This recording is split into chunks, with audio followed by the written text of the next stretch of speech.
আমার হাতে সাজানো ম্যাক্সিমাম ব্রাইডগুলোই না মেকআপ সম্পর্কে কিচ্ছু জানে না। তারা প্রথমবার আসে বিয়েতে সাজার জন্য, তাও আবার আমার কাছে খুব শখ নিয়ে আসে যে খুব সুন্দর করে হয়তো বা আপু সাজিয়ে দেবে।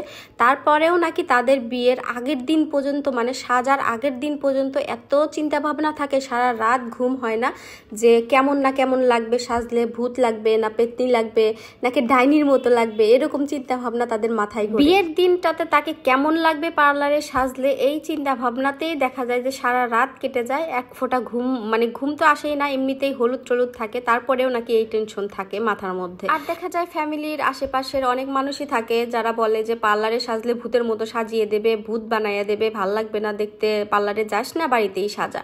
মানে এরকম অনেক মানুষই থাকে যারা পার্লারে আসতে দিতে চায় না, বলে যে ভূত বানিয়ে দেবে। এরকম চিন্তা ভাবনা অনেকেরই আছে।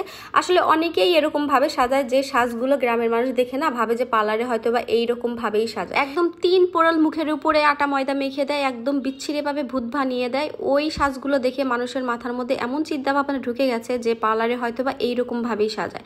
কিন্তু একটা কথা তোমরা সবসময় মাথায় রাখবে, তোমরা না টাকা দিয়ে সেজো, পয়সা দিয়ে কোনো পার্লারে সাজো না, ঠিক আছে? যখনই টাকা দিয়ে সাজবে তখনই দেখবে সাজটা তোমার মনের মতো হবে, দেখতেও ভালো লাগবে। কিন্তু পয়সা দিয়ে যখন সাজবে না, ওই সাজটা ওই ভূতের মতো পেতনির মতোই লাগবে, ভালো লাগবে। তো বরাবরের মতো এই আপুটার মাথায়ও এরকম চিন্তা ভাবনাই ছিল, খালি আমাকে বলতেছিল যে আপু কেমন না কেমন লাগবে। তো যখন চোখ খুলে ও নিজেকে দেখে, ও তো মহা খুশি যে এটা আমি এরকম করতেছিল। তোমাদের কাছে কেমন লাগলো অবশ্যই কিন্তু আমাকে কমেন্টসে জানাবে।